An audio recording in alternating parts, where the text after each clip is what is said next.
Como esses objetos extremos, pulsares, magnetares e quasares revelam os segredos mais violentos e complexos do funcionamento do universo? Tudo começa lá atrás, né, no comecinho mesmo, quando o universo ainda era jovem, bagunçado e cheio de matéria espalhada para todo lado. Aí o que que acontece? Com o tempo, essa matéria, principalmente hidrogênio e hélio, que são os elementos mais simples e abundantes do universo, começou a se juntar, se agrupar, puxada pela gravidade. E é aí que começa o nosso papo sobre o surgimento das estrelas massivas. Quando uma quantidade absurda de gás se acumula em um certo ponto do espaço, a gravidade começa a fazer o trabalho dela. Puxa, comprime, esquenta. E vai esquentando, esquentando, até que no centro dessa nuvem a temperatura e a pressão ficam tão altas que começa a fusão nuclear. E aí, cara, nasce uma estrela. Mas não é qualquer estrelinha, não.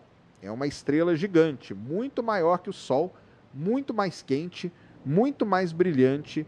Essas estrelas, que a gente chama de massivas, têm no mínimo 8 vezes a massa do nosso Sol, mas podem chegar a ter 50, 100 vezes mais. E quanto maior a massa, mais intensa é a vida dela. Só que tem um detalhe curioso aí. Quanto maior a estrela, mais curta é a vida. É meio contraintuitivo, né? Porque você pensa, pô, é maior, vai durar mais. Mas é justamente o contrário. Quanto mais combustível a estrela tem, mais rápido ela queima esse combustível. É tipo um carro esportivo gastando gasolina igual um doido. E essas estrelas, cara, brilham de um jeito que chega a ser violento. Elas emitem tanta radiação, tanto vento estelar, que chegam a moldar o ambiente ao redor. Elas literalmente esculpem a galáxia em volta delas.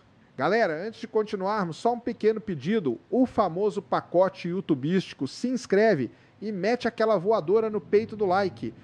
Aproveita que ainda é de graça e ajuda muito. E já comenta aí de onde você está assistindo e que horas são na sua cidade. Muito bem. Então, voltando. Essas estrelas nascem geralmente em regiões chamadas de berçários estelares, que são essas nuvens enormes de gás e poeira. E dentro desses berçários acontecem vários colapsos ao mesmo tempo, criando múltiplas estrelas, algumas pequenas, outras gigantes. A massa final que cada estrela vai ter depende de quanto material ela consegue puxar para si durante essa formação. E se ela conseguir muita coisa, aí pronto, temos uma estrela massiva nascendo.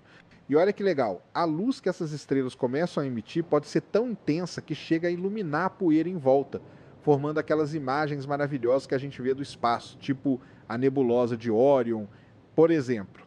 Mas o que faz uma estrela ser considerada realmente massiva não é só o tamanho ou o brilho, é a estrutura dela por dentro. Lá no núcleo, as temperaturas passam de milhões de graus, e é ali que a mágica da fusão acontece. Começa com hidrogênio virando hélio, depois esse hélio vira carbono e assim por diante. As estrelas massivas são verdadeiras fábricas cósmicas, criando elementos que mais tarde vão formar planetas, luas e até a gente. A vida que a gente conhece só é possível porque essas estrelas existiram. Tudo que tem ferro no nosso sangue, cálcio nos ossos, ouro nos anéis, tudo veio dessas estrelas. Quando elas explodem, esses elementos são jogados no espaço e acabam sendo incorporados em sistemas solares novos. Agora, olha que interessante. Durante essa queima de combustível, a estrela mantém um equilíbrio muito delicado entre duas forças. De um lado, a gravidade tentando esmagar tudo para dentro. Do outro, a pressão da radiação gerada pela fusão, empurrando tudo para fora. Esse equilíbrio é o que mantém a estrela estável. Mas uma hora esse combustível acaba. E quando acaba, meu amigo, não tem mais fusão suficiente para segurar a gravidade. Aí começa o colapso. A estrela implode. É como se a gravidade finalmente vencesse a batalha. E essa implosão, dependendo da massa da estrela, vai resultar numa das coisas mais violentas que existem no universo, a supernova. Mas isso a gente vai deixar mais para frente. Por enquanto, o importante é entender que essas estrelas massivas são as grandes responsáveis pela química do universo. Elas vivem rápido, morrem jovens e deixam um legado incrível. E o mais impressionante é que tudo isso começa com uma simples nuvem de gás flutuando no espaço. Nada de muito especial aparentemente. Mas com o tempo, a gravidade transforma aquilo numa fornalha nuclear colossal. E tudo isso sem ninguém comandando, sem engenharia nenhuma. É só a física trabalhando do jeito mais bruto possível. E o universo é cheio dessas estrelas. A gente vê algumas até a olho nu, como é o caso da estrela Eta Carinae, que está aqui na nossa galáxia mesmo, na Via Láctea. Essa estrela é um monstro, cara. Ela tem mais de 100 vezes a massa do Sol e vive numa região extremamente ativa. Ela já passou por algumas explosões parciais e está prestes a explodir de vez a qualquer momento. Quando isso acontecer, vai ser um dos maiores espetáculos cósmicos da nossa era, se é que a gente vai estar vivo para ver, né? Mas esse é o tipo de estrela que exemplifica bem o que é uma estrela massiva, um colosso brilhando com uma força absurda, prestes a se transformar em algo ainda mais radical. Outro ponto interessante é que essas estrelas, por serem tão massivas, acabam influenciando tudo à sua volta. Elas podem desencadear o nascimento de outras estrelas com sua radiação intensa. Elas também ajudam a limpar o gás e a poeira de regiões inteiras da galáxia, mudando completamente o ambiente. É como se elas fossem escultoras do cosmos, moldando o futuro de sistemas estelares inteiros. E, ao mesmo tempo, são temporárias. Elas aparecem, fazem aquele show de luz e som e depois se apagam de maneira espetacular. E tudo isso nos leva a uma reflexão muito louca, né? Se não fossem essas estrelas gigantes explodindo, a gente talvez nem estivesse aqui, porque a Terra, os planetas, os elementos químicos que compõem o nosso corpo, tudo isso foi forjado no interior dessas estrelas e depois espalhado pelo universo nas explosões. Então, quando você olha para o céu e vê uma estrela brilhando, talvez esteja olhando para uma futura fábrica de elementos, uma futura supernova, talvez até o início de uma nova história cósmica. E isso, cara, é bonito demais de pensar. Essas estrelas também desafiam muito do que a gente entende sobre física. Porque quando você coloca tanta massa, tanta energia, tanta radiação num só lugar, começa a surgir um monte de fenômeno que a gente ainda está tentando entender direito. Por exemplo, algumas dessas estrelas podem girar absurdamente rápido. Outras têm campos magnéticos violentíssimos. Algumas vivem em sistemas binários, ou seja, orbitando outras estrelas, e aí a bagunça fica ainda maior.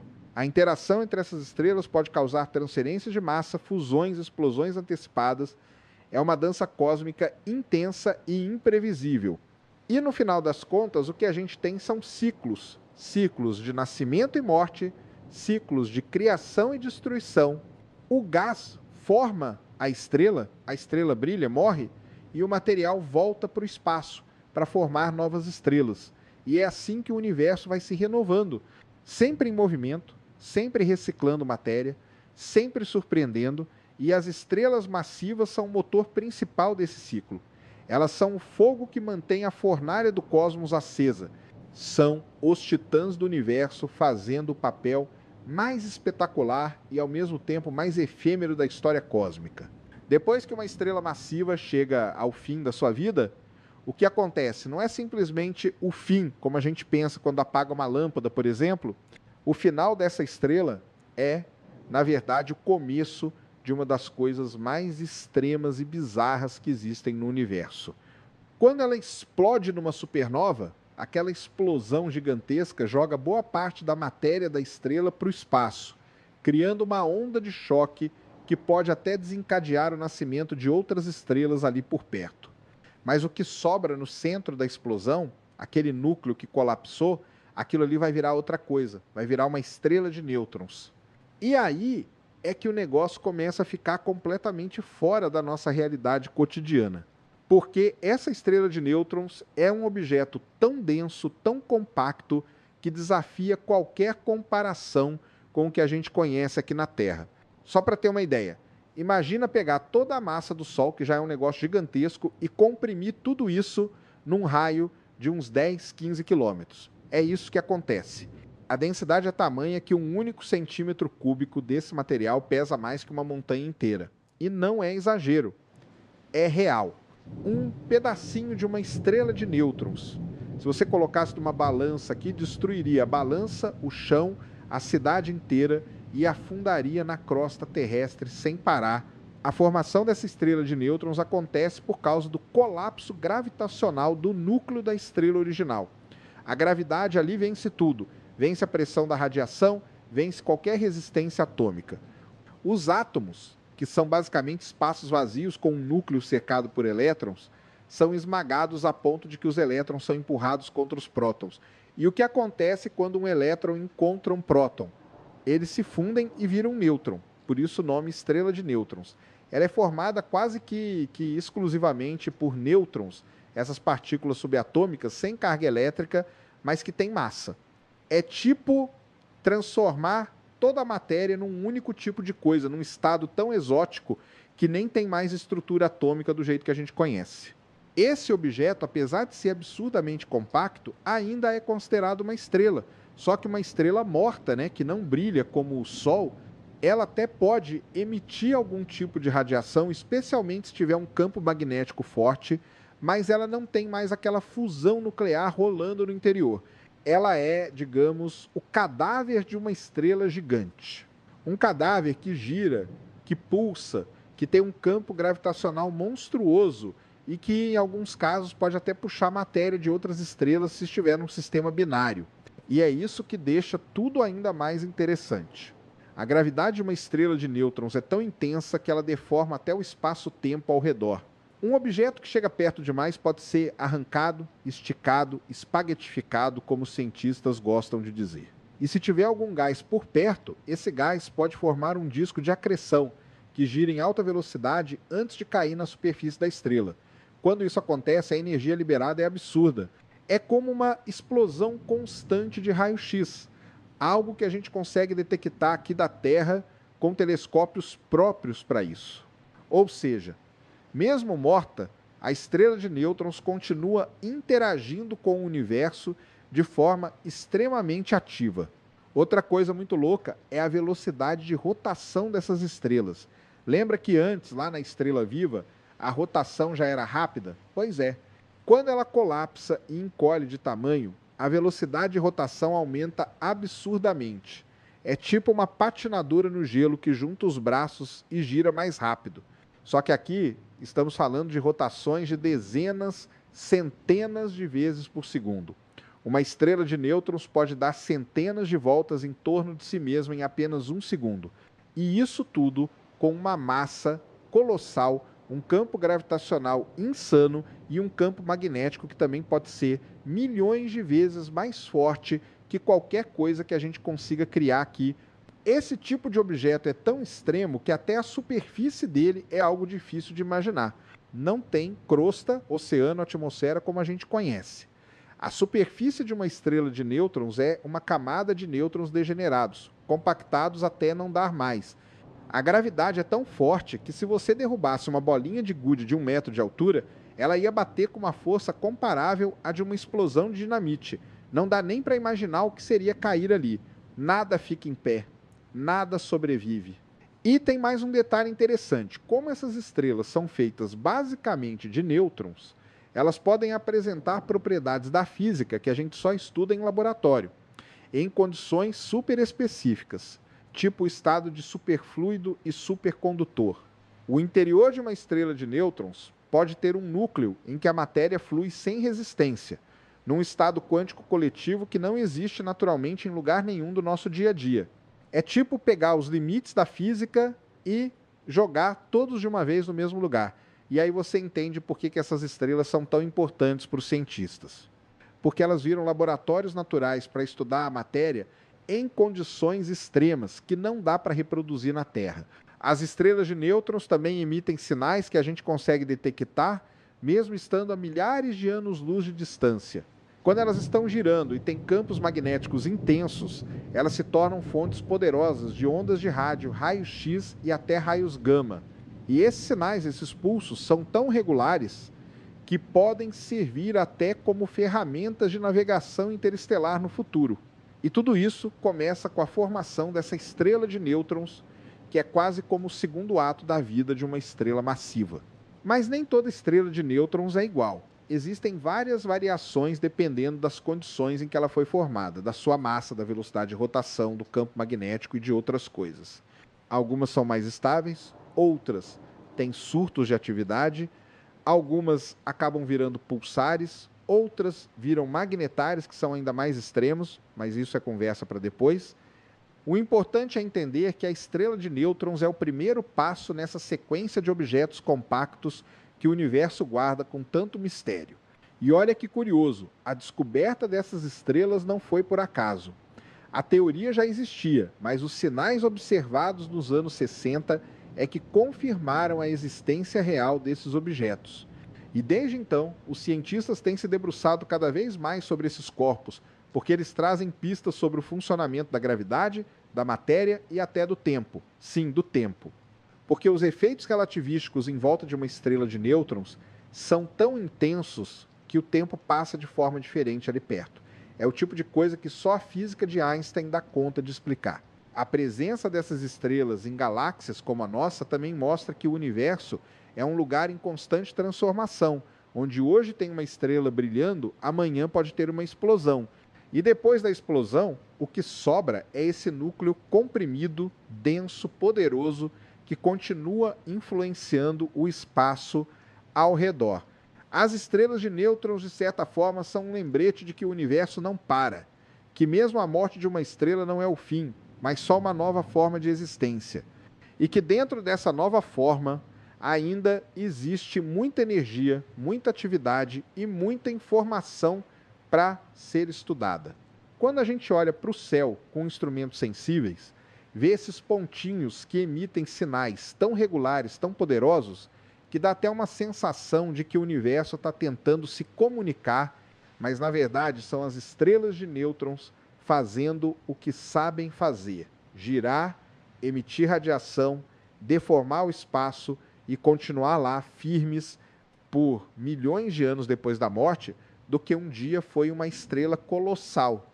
Quando uma estrela de nêutrons começa a girar absurdamente rápido e, ao mesmo tempo, possui um campo magnético extremamente intenso, a coisa fica ainda mais interessante. Aí a gente está falando de um pulsar. E o que é esse bicho afinal? Bom, para entender isso, imagina uma estrela morta do tamanho de uma cidade, girando centenas de vezes por segundo e emitindo feixes de radiação eletromagnética como se fosse um farol girando no espaço. Esses feixes saem dos polos magnéticos da estrela e, se estiverem alinhados da maneira certa com a Terra, a gente detecta eles como pulsos extremamente regulares de radiação. É daí que vem o nome pulsar, uma estrela pulsante. Mas ela não pulsa de verdade. O que acontece é que a radiação dela varre o espaço como um farol de navio, e cada vez que o feixe passa pela Terra, a gente detecta aquele bip de radiação. Agora, o mais maluco de tudo é a precisão desses pulsos. Tem pulsar que gira tão certinho, tão estabilizado, que é mais preciso que um relógio atômico. Sério, a variação de tempo entre um pulso e outro pode ser da ordem de milionésimos de segundo. E os astrônomos usam essa precisão absurda para estudar uma porção de coisas no universo, desde ondas gravitacionais até o mapeamento da nossa galáxia, passando por testes de relatividade geral. Ou seja, o pulsar não é só um objeto curioso, ele é uma ferramenta científica valiosíssima. E esses feixes que a gente detecta vêm principalmente na forma de ondas de rádio, mas alguns pulsares também emitem em outras faixas, como raios X e até raios gama. Tudo depende da energia envolvida, da velocidade de rotação, da intensidade do campo magnético e do ambiente em volta. Mas os mais comuns mesmo são chamados pulsares de rádio, que foram os primeiros a serem descobertos. E o padrão de pulsos que eles emitem é tão estável que quando você escuta o sinal convertido em som, parece até um metrônomo, aquele aparelhinho usado para marcar tempo na música. Tum, tum, tum. Sempre igual, sempre ritmado. O funcionamento de um pulsar depende diretamente da combinação entre rotação e magnetismo. Quando uma estrela de nêutrons tem um campo magnético muito forte, esse campo cria um efeito que acelera partículas ao redor da estrela. Essas partículas, aceleradas a velocidades próximas da luz, acabam sendo lançadas ao longo das linhas do campo magnético, formando os tais feixes de radiação. E como a estrela está girando, esses feixes varrem o espaço em círculos. Se por acaso a Terra estiver na linha de passagem desses feixes, a gente vai ver o pulsar piscando. Agora, se os feixes estiverem apontando para outro lado, a gente nem percebe que o pulsar está ali. Então é bem provável que existam muito mais pulsares no universo do que a gente consegue detectar. Outra coisa fascinante é que os pulsares também envelhecem. Com o tempo eles vão perdendo energia e girando mais devagar. A perda é lenta, mas constante. E, à medida que a rotação diminui, a intensidade dos feixes também cai. Chega uma hora que o pulsar para de emitir radiação detectável e entra num estado de silêncio, digamos assim. A estrela de nêutrons ainda está lá, mas deixou de ser um pulsar. Só que antes disso acontecer, ela pode passar por fases bem ativas. Tem casos em que o pulsar interage com o ambiente, com gás ao redor ou até com outra estrela. Em sistemas binários, por exemplo, a matéria da companheira pode ser puxada pelo pulsar, formando um disco de acreção que alimenta a estrela e altera completamente seu comportamento. Existem também os chamados Millisconcourn pulsars, que são pulsares que giram muito, mas muito rápido mesmo. A gente está falando de velocidades de até 700 rotações por segundo. Esses caras são geralmente o resultado de um processo de reciclagem. A estrela de nêutrons começa a puxar matéria de uma estrela companheira. E esse material cai de forma ordenada, formando um disco que transfere momento angular para a estrela. Esse processo faz com que ela gire cada vez mais rápido, como se estivesse sendo recarregada. É uma espécie de renascimento cósmico, em que uma estrela morta volta a ter uma atividade intensa, graças à interação com outra estrela. Agora pensa o seguinte, com esses pulsares girando numa precisão absurda e emitindo radiação constante, a gente consegue fazer coisas impensáveis. Dá para, por exemplo, medir com muita precisão a distância entre a Terra e o pulsar, usando o tempo que a radiação leva para chegar até aqui. E, se tiver alguma perturbação nesse caminho, como por exemplo uma onda gravitacional passando, a gente percebe. A ideia é usar uma rede de pulsares como se fosse um detector de ondas gravitacionais galáctico. Isso já está sendo feito, inclusive. É como se o universo tivesse instalado antenas naturais por aí e a gente só precisasse sintonizar na frequência certa. O primeiro pulsar foi descoberto em 1967 por Jocelyn Bell Burnell e Anthony Hewish. Eles estavam analisando dados de um radiotelescópio e notaram um sinal que se repetia de maneira muito precisa. No começo, ninguém sabia o que era. O sinal era tão exato que alguns cientistas cogitaram a possibilidade de ser uma transmissão alienígena. Chegaram até a apelidar o objeto de LGMAM, que quer dizer Little Green Men, ou Pequenos Homenzinhos Verdes. Mas, com o tempo, outros sinais foram descobertos com o mesmo padrão e a hipótese mais lógica começou a surgir. Aquilo era um fenômeno natural, vindo de uma estrela de nêutrons girando rapidamente. Essa descoberta foi um marco, abriu um novo campo na astrofísica. Desde então, milhares de pulsares já foram catalogados. Eles estão espalhados por toda a galáxia, alguns até relativamente perto da gente em termos astronômicos, e cada novo pulsar descoberto traz informações sobre a dinâmica do cosmos, sobre o campo magnético interestelar, sobre a própria estrutura da Via Láctea. Tem pulsar que fica no centro de remanescentes de supernova, como a nebulosa do Caranguejo, que é um dos exemplos mais famosos. Esse pulsar específico gira em torno de 30 vezes por segundo e emite sinais fortíssimos que podem ser captados com telescópios aqui da Terra. Outra curiosidade interessante é que alguns pulsares formam pares com outros objetos compactos. Já foram encontrados sistemas binários compostos por 2 pulsares. E isso é ouro puro para testar as teorias da gravidade. Porque o movimento desses objetos, sob influência mútua, permite medir com extrema precisão os efeitos relativísticos, como a dilatação do tempo e a precessão orbital. Esses sistemas são tão precisos que funcionam como laboratórios naturais de física extrema. E tudo isso a gente consegue apenas observando os pulsos que chegam aqui. O pulsar também ajuda a contar o tempo de existência do próprio sistema, porque como ele vai desacelerando com o tempo, é possível estimar quanto tempo ele já está ali girando, desde o colapso da estrela original. É quase como ler o histórico de vida de uma estrela só, observando a frequência dos seus pulsos. E tem mais. Esses objetos também podem emitir ondas gravitacionais, principalmente se estiverem em sistemas binários, tá? Então, eles entram de novo como candidatos importantes nos estudos do universo extremo. E se isso já não fosse suficiente, alguns pulsares ainda surpreendem com comportamentos inesperados. Existem os chamados pulsares intermitentes, que param de emitir sinal por um tempo e depois voltam. Outros têm pulsos que mudam de forma, como se algo estivesse acontecendo no campo magnético da estrela. Isso tudo ainda é objeto de estudo. A física que acontece dentro de uma estrela de nêutrons é tão exótica que a gente ainda não tem todas as respostas. Tem muita coisa que os modelos teóricos ainda não explicam completamente. Por fim, o pulsar mostra como a morte de uma estrela pode dar origem a uma nova forma de existência, ativa, dinâmica, poderosa.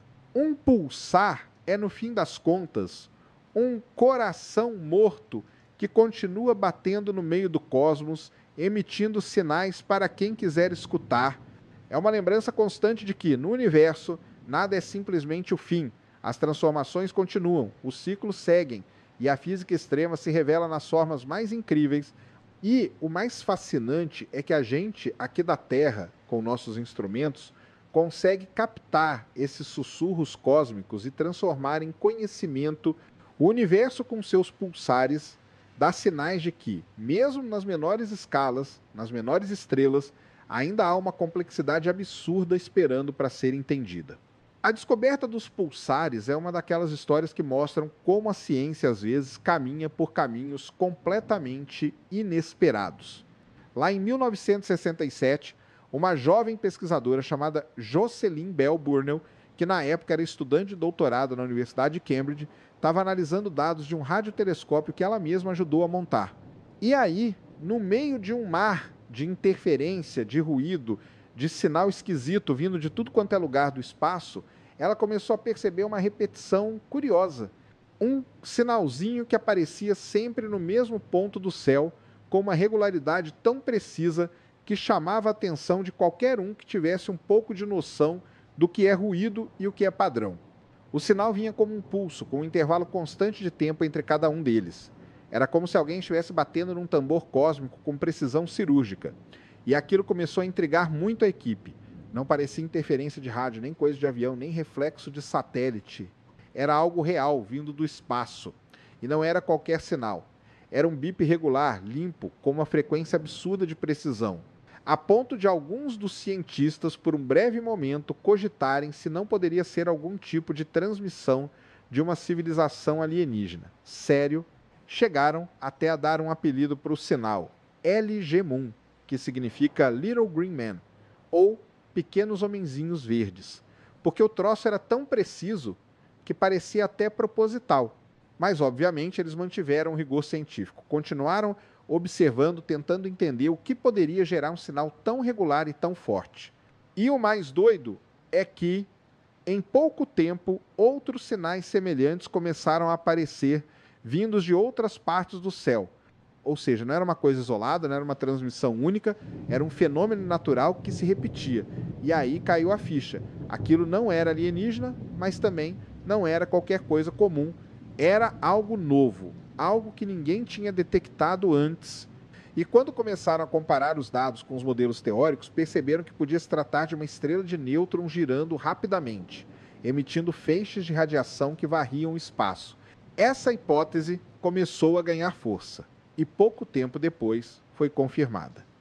O que Jocelyn Bell tinha detectado era, na verdade, o primeiro pulsar, uma estrela de nêutrons girando tão rápido e com um campo magnético tão intenso que estava lançando feixes de radiação periódicos em direção à Terra. E isso, cara, mudou completamente a forma como a gente entende as estrelas mortas. Porque até então a gente sabia das supernovas, sabia que estrelas massivas podiam colapsar, mas nunca tinha tido uma prova direta, observável, de que o núcleo colapsado podia continuar ativo, girando, emitindo radiação daquele jeito. O mais curioso é que, mesmo depois da descoberta, houve uma grande polêmica em torno do reconhecimento desse trabalho. O Prêmio Nobel de Física de 1974 foi dado pela descoberta dos pulsares, mas foi concedido apenas ao orientador da Jocelyn, Anthony Hewish, e ao Martin Ryle. Ela, que foi quem realmente detectou e analisou o primeiro sinal, acabou ficando de fora do prêmio, o que gerou muita discussão e críticas dentro da comunidade científica. Com o tempo, a contribuição dela foi amplamente reconhecida, mas esse episódio ficou marcado como um daqueles casos em que a ciência falha no reconhecimento imediato de quem realmente esteve na linha de frente da descoberta. De qualquer forma, o impacto da descoberta foi gigantesco, porque a partir daí, os cientistas começaram a procurar por sinais semelhantes em outros pontos do céu. E não demorou muito para encontrar dezenas, depois centenas, e hoje a gente já conhece milhares de pulsares espalhados pela galáxia. Cada um com sua própria frequência, sua própria intensidade, alguns mais ativos, outros menos, mas todos contribuindo para montar o quebra-cabeça do universo extremo. E o legal é que, com o tempo, os astrônomos foram percebendo que esses objetos, eles não eram só exóticos, eles eram úteis. Serviam como ferramentas precisas para estudar a gravidade, para detectar ondas gravitacionais, para mapear o espaço interestelar. A tecnologia da época era limitada, mas mesmo assim, os cientistas conseguiram extrair uma quantidade absurda de informação dos sinais. E com o avanço dos instrumentos, principalmente com telescópios de rádio cada vez mais sensíveis e sistemas de análise automatizados, a detecção de pulsares virou quase uma rotina.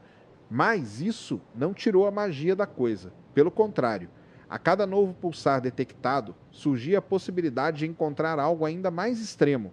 E foi justamente assim que acabaram descobrindo os pulsares de milissegundo, que giram centenas de vezes por segundo, desafiando qualquer modelo convencional de como um objeto com tanta massa pode girar tão rápido sem se despedaçar. A descoberta também abriu caminho para entender melhor os sistemas binários envolvendo estrelas de nêutrons. Porque, depois dos primeiros pulsares solitários, os astrônomos começaram a encontrar sistemas em que o pulsar fazia par com outra estrela, às vezes uma anã branca, às vezes outra estrela de nêutrons, e a interação entre esses dois objetos permitia testar efeitos relativísticos com uma precisão absurda. O caso mais famoso foi o do pulsar binário PSR B1000, 913 mais Desaces, descoberto em 1974. Esse sistema foi usado para confirmar a existência das ondas gravitacionais de forma indireta, observando o decaimento da órbita causado pela emissão dessas ondas. Isso rendeu outro prêmio Nobel, em 1993, para Russell Hulse e Joseph Taylor. E essa cadeia de descoberta só mostra como um fenômeno que parecia estranho no início, quase sobrenatural, acabou se tornando uma peça central no estudo da astrofísica moderna. Os pulsares viraram referência para entender não só as estrelas de nêutrons, mas também o comportamento de matéria sob pressão extrema, a estrutura interna desses objetos e até a distribuição da matéria na nossa galáxia. Porque os sinais de rádio emitidos pelos pulsares atravessam o meio interestelar e sofrem interferências que revelam informações sobre o que tem nesse caminho, como a densidade de elétrons, a presença de campos magnéticos e até regiões com poeira mais densa. A detecção de pulsares também ajudou a criar a ideia de usar esses objetos como uma espécie de GPS cósmico. Como os sinais são tão regulares, dá para imaginar, no futuro, espaçonaves usando pulsares como referência de localização no espaço profundo. Isso não é só teoria, não. Já tem estudos sérios sobre isso sendo conduzido por agências espaciais. Uma nave viajando para fora do sistema solar poderia usar os sinais de vários pulsares como marcadores e calcular sua posição com uma precisão incrível, sem depender de sinais da Terra. Mas voltando à descoberta em si, o mais legal é pensar que tudo isso começou com uma jovem cientista prestando atenção num ruído estranho nos gráficos de um radiotelescópio. Se ela não tivesse tido a paciência, a curiosidade e o rigor de analisar aquilo a fundo, talvez o sinal tivesse passado despercebido. Talvez alguém anos depois tivesse encontrado o mesmo padrão, mas o momento teria sido outro. A ciência às vezes é isso, estar no lugar certo, na hora certa, com o olhar certo. E o universo, por sua vez, estava ali, emitindo aqueles sinais há sabe-se lá quanto tempo, esperando que alguém finalmente prestasse atenção. Hoje, os pulsares estão no centro de diversos projetos científicos. São usados para estudar física de partículas, comportamento quântico em escala astrofísica, dinâmica de sistemas binários e também para tentar detectar as ondas gravitacionais em baixíssima frequência, aquelas que os interferômetros convencionais como LIGO e Virgo ainda não conseguem captar. Um dos grandes projetos atuais, o Pulsar Timing Array, faz exatamente isso. Usa uma rede de pulsares ultra precisos espalhados pela galáxia para tentar detectar distorções sutis no tempo de chegada dos pulsos causadas por ondas gravitacionais passando pela Terra. E pensar que tudo isso começou com um sinalzinho estranho num papel milimetrado, um bip cósmico que mudou completamente nossa forma de enxergar o universo. A descoberta dos pulsares não foi só a identificação de um novo tipo de estrela. Foi a abertura de uma porta para estudar o cosmos, com outra perspectiva. Uma perspectiva baseada em precisão, em regularidade, em extremos da física que a gente ainda está tentando entender. E, enquanto esses sinais continuarem chegando, os cientistas vão continuar ouvindo, medindo, analisando. Porque cada pulso que chega aqui é uma batida do coração de um universo que, longe de ser silencioso, vive pulsando o tempo todo. Quando a gente pensa em algo extremo no universo, é normal vir à cabeça um buraco negro ou uma explosão de supernova. Mas tem um tipo de objeto que consegue ser ainda mais absurdo em certo aspecto: o magnetar.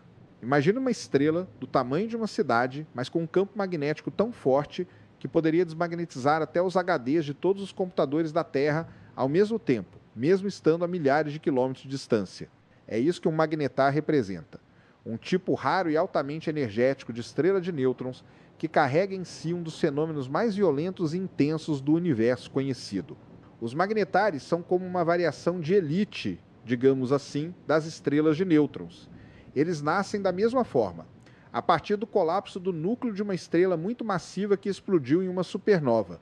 Mas aí, em alguns casos raros, durante esse colapso, as condições são tão específicas e ainda não totalmente compreendidas que a estrela resultante acaba com um campo magnético milhões ou até trilhões de vezes mais forte do que o campo de uma estrela de nêutrons comum. Aí não tem para ninguém. O objeto vira um ímã cósmico monstruoso, um campo tão poderoso que pode literalmente distorcer os próprios átomos da superfície da estrela. Para se ter uma ideia da escala disso, o campo magnético da Terra gira em torno de 0,5 Gauss. Um ímã de geladeira tem ali uns 100 Gauss. Um equipamento de ressonância magnética hospitalar chega a 10.000 Gauss, talvez 30.000 nos mais fortes. Um magnetar pode passar de 1 quatrilhão de Gauss. Isso é tão intenso que nem a matéria se comporta do jeito normal em volta de um negócio desses. Os elétrons são forçados a se mover em espiral, as órbitas atômicas se deformam, o vácuo ao redor começa a agir como se fosse um meio óptico estranho, com propriedades que a gente só consegue simular em equações. E esse campo magnético gigantesco não é só uma curiosidade teórica. Ele tem consequências práticas e violentas. Os magnetares são altamente instáveis. Eles vivem sofrendo rearranjos internos, como se o campo magnético deles se enrolasse, se contorcesse, se esticando demais e de repente quebrando, liberando uma quantidade absurda de energia em milissegundos. É como se o campo tivesse uma tensão acumulada e de repente, liberasse tudo de uma vez só. E quando isso acontece, é como uma explosão invisível. A estrela emite uma rajada violenta de raio-x ou raios gama, tão forte que pode atravessar a galáxia inteira. Essas explosões são chamadas de flares, ou então, em alguns casos mais específicos, de soft gamma repeaters, que são basicamente fontes repetidas de rajadas suaves de raios gama. Mas o suave aí é só em comparação com os gamma ray bursts que vêm de colapsos de estrelas muito distantes. Mesmo as explosões dos magnetares podem liberar mais energia do que o Sol vai emitir durante toda a sua existência. E o pior, isso tudo pode acontecer do nada. Não precisa de estrela companheira, não precisa de gás em volta, não precisa de interação externa. O próprio campo magnético do magnetar já é suficiente para provocar essas instabilidades. Ele se autoalimenta da sua própria tensão interna. Um dos casos mais impressionantes registrados foi em 2004, quando um magnetar conhecido como SGR 1806 até 20 liberou uma rajada tão poderosa que saturou sensores de satélites aqui da Terra. Mesmo estando a mais de 50 mil anos-luz de distância, a explosão foi forte o bastante para causar distúrbios na ionosfera terrestre. Imagina isso. Um objeto do outro lado da galáxia soltando um grito magnético que chega aqui e bagunça até a camada superior da nossa atmosfera. É completamente fora de escala com o que a gente costuma lidar no dia a dia. É o tipo de evento que mostra como o universo é violento, ativo e, ao mesmo tempo, absolutamente imprevisível. Essas rajadas geradas pelos magnetares não só afetam sensores e satélites, como também colocam em risco missões espaciais se acontecerem perto o suficiente. Felizmente, os magnetários conhecidos estão todos longe o bastante para não representar perigo imediato. Mas se um desses resolvesse dar uma dessas explosões relativamente próximo da Terra, as consequências poderiam ser sérias. Os cientistas ainda estudam o grau de impacto que isso teria, mas é consenso que, no mínimo, poderia afetar seriamente redes de comunicação, sistemas de navegação e talvez até causar danos diretos em equipamentos eletrônicos em órbita, ou seja, são objetos que merecem respeito. Além disso, o estudo dos magnetares tem implicações profundas na física de partículas e na teoria quântica. Como o campo magnético desses objetos é extremamente forte, ele cria um ambiente onde os efeitos quânticos se manifestam de maneira exagerada.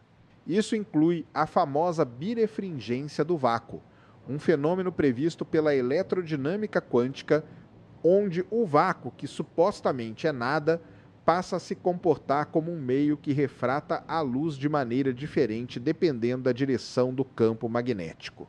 Ou seja, o nada deixa de ser nada e passa a ter propriedades físicas perceptíveis. Isso é observado em torno de magnetares. Não é teoria apenas, é efeito medido. Esses objetos também desafiam os modelos de evolução estelar, porque não é qualquer estrela massiva que vira magnetar. É preciso que a rotação inicial da estrela seja rápida bastante no momento do colapso e que o campo magnético seja amplificado por mecanismos internos durante os primeiros segundos da formação da estrela de nêutrons. Esse mecanismo de amplificação ainda não é totalmente compreendido, mas envolve processos como o dínamo magnético, que é algo que também acontece, por exemplo, no núcleo da Terra, só que em uma escala muito menor. No caso do magnetar, esse dinamo atua numa estrela recém-nascida, girando a centenas de voltas por segundo com temperaturas de bilhões de graus. Aí, meu amigo, a física ela vai para o limite. Outra coisa interessante é que nem todo magnetar permanece ativo por muito tempo. Alguns têm uma fase intensa nos primeiros 1000 anos e depois entram num estado de hibernação, onde o campo magnético vai diminuindo lentamente e as explosões param. Outros continuam ativos por dezenas de milhares de anos. É tudo muito variado. E para complicar ainda mais, às vezes uma estrela de nêutrons que parecia ser um pulsar comum começa a se comportar como um magnetar e vice-versa. Então os astrônomos ainda estão tentando entender até onde vai a linha divisória entre esses objetos. Existe até quem sugira que os magnetares sejam apenas uma fase temporária na vida de algumas estrelas de nêutrons. Além dos efeitos magnéticos e das explosões, os magnetares também emitem ondas gravitacionais, pelo menos teoricamente. Se durante uma explosão magnética houver uma alteração significativa na simetria do objeto, como uma torção, uma fratura na crosta da estrela, isso pode gerar ondas gravitacionais que se propagam pelo espaço. E a detecção dessas ondas seria uma das formas mais diretas de estudar o interior desses objetos. Porque, diferente da luz, as ondas gravitacionais não são barradas por matéria. Elas carregam informações do que está acontecendo lá dentro, no núcleo mesmo da estrela. Por enquanto, a detecção direta de ondas vindas de magnetares ainda é um desafio, mas os observatórios estão cada vez mais sensíveis. Tem também a parte das chamadas quarks, que seriam como terremotos, mas em estrelas de nêutrons. Esses star quarks acontecem quando o campo magnético interno se contorce tanto que acaba fraturando a crosta da estrela. A liberação de energia nesse processo é gigantesca e pode estar por trás de muitos dos surtos de raios gama que a gente detecta. E o mais maluco, esses starquakes podem provocar pequenas mudanças na rotação da estrela. É como se de repente ela tropeçasse no próprio campo magnético e acelerasse ou desacelerasse levemente. E isso a gente consegue medir com altíssima precisão, ou seja, até os soluços do magnetar chegam aqui, como dados que a gente pode analisar. E, mesmo sendo tão violentos e intensos, os magnetares são raros. Dos mais de 3.000 pulsares conhecidos, menos de 40 segundo-ão classificados como magnetares. E muitos deles foram descobertos justamente por causa das explosões que emitiram. Se não fosse por isso, talvez estivessem ali escondidos, sem chamar atenção. Alguns, inclusive, estão localizados em regiões de formação estelar, o que faz sentido, já que são objetos jovens, recém-formados, ainda cheios de energia e instabilidade. São, digamos, as crianças hiperativas do universo dos objetos compactos e, como toda criança hiperativa, vivem aprontando. No fim das contas, os magnetares são uma prova de que o universo ainda guarda surpresas nos seus cantos mais extremos. Que uma estrela, mesmo depois de morrer, pode se transformar num dos objetos mais perigosos e fascinantes já observados. E que o magnetismo, uma força que a gente experimenta no dia a dia de forma tão sutil, pode, em certas circunstâncias cósmicas, se tornar a força dominante, capaz de moldar o próprio tecido do espaço ao redor. Esses monstros compactos seguem girando, emitindo explosões imprevisíveis e nos lembrando que o cosmos é um lugar onde os extremos não são exceção, mas muitas vezes a regra. As explosões dos magnetares são, sem dúvida, alguns dos eventos mais extremos e violentos que a gente conhece no universo. E o mais assustador é que elas não precisam de muito para acontecer. Não tem que colidir com outro objeto, não tem que sugar a matéria de uma estrela vizinha. É o próprio magnetar ali girando, segurando um campo magnético completamente fora de controle, até que de repente alguma coisa interna cede. Uma torção, uma fratura na crosta, um desequilíbrio no campo e bum! Uma rajada de energia é lançada com força suficiente para ser detectada por telescópios espaciais, mesmo que o objeto esteja do outro lado da galáxia. É como se o universo tivesse um botão de emergência e de tempos em tempos alguém esbarrasse nele. Essas rajadas, chamadas de flares, podem acontecer em diferentes intensidades. Tem as mais fracas, que duram frações de segundo e liberam uma quantidade já absurda de energia, e tem as chamadas giant flares, que são as explosões mais poderosas já registradas vindas de um objeto que não é um buraco negro ou uma supernova. Uma dessas ocorreu em 27 de dezembro de 2004, quando o magnetar SGR 1806 até 20, que fica a mais de 50 mil anos-luz de distância, lançou uma rajada de raios gama tão intensa que saturou sensores de satélites aqui na Terra e chegou a ionizar parte da nossa atmosfera. Isso mesmo, uma estrela do outro lado da galáxia conseguiu afetar o nosso planeta. E o evento durou menos de 1/10 de segundo. Só para colocar isso em perspectiva, a energia liberada naquele único surto foi equivalente à quantidade de energia que o Sol emite em mais de 150 mil anos. E tudo isso saiu de um objeto com cerca de 20 quilômetros de diâmetro. Ou seja, um tremor na superfície de uma estrela de nêutrons, causado por uma reconfiguração do campo magnético, foi suficiente para gerar uma explosão que atravessou a galáxia e bateu na Terra com força. Isso não é só violento, isso é quase incompreensível. E mesmo assim acontece. Não é algo teórico, é algo real, observado, registrado. Essas explosões são em grande parte resultado da instabilidade do campo magnético interno. O magnetar por dentro é como uma bola de tensão acumulada. O campo magnético se contorce, se realinha, se reconecta de formas imprevisíveis. E quando essa tensão ultrapassa o limite que a estrutura da estrela consegue aguentar, a crosta, que é uma camada extremamente fina e rígida de nêutrons degenerados, se rompe.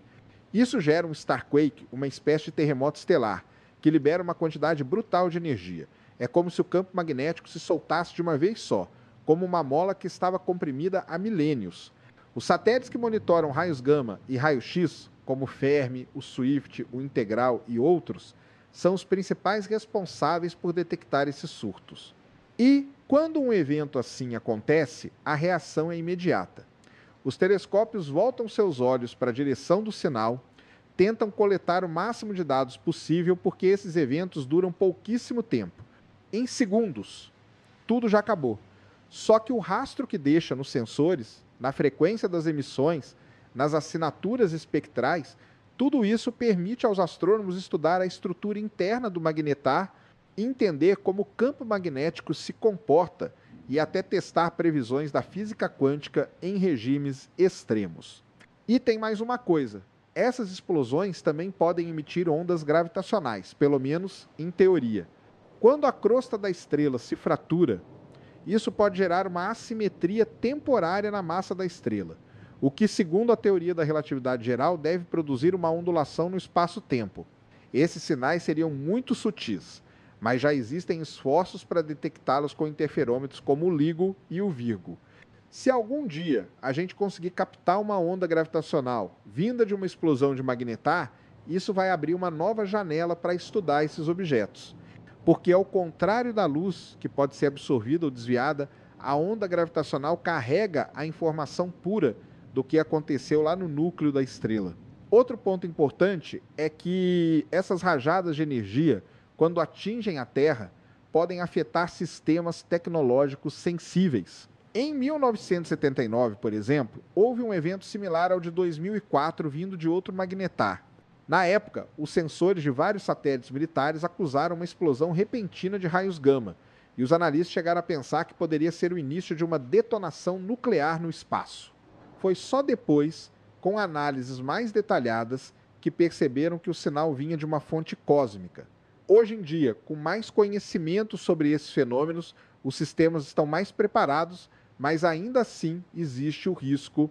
Se um magnetar relativamente próximo, digamos, a alguns milhares de anos-luz, soltasse uma rajada em nossa direção, poderia interferir em satélites de comunicação, GPS, redes elétricas e até causar blackouts localizados.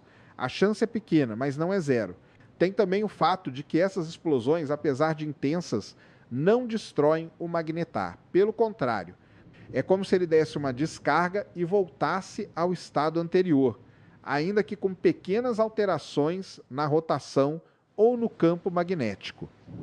Alguns magnetários já tiveram múltiplas explosões registradas, com intervalos de anos ou até décadas. É como se o campo magnético fosse se enrolando aos poucos até atingir o limite de novo.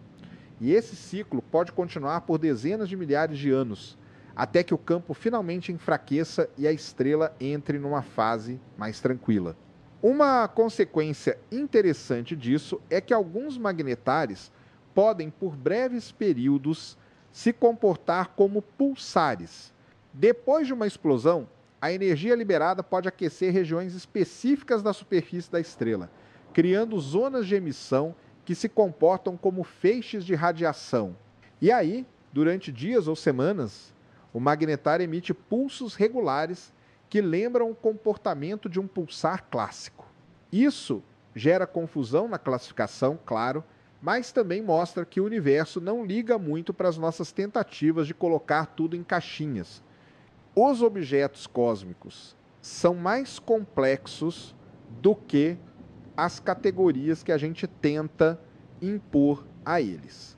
Outro mistério em torno das explosões dos magnetares é a relação delas com os chamados Fast Radio Bursts, ou FRBs. Esses sinais de rádio extremamente curtos e intensos, detectados por radiotelescópios, têm sido um dos maiores enigmas da astrofísica nos últimos anos.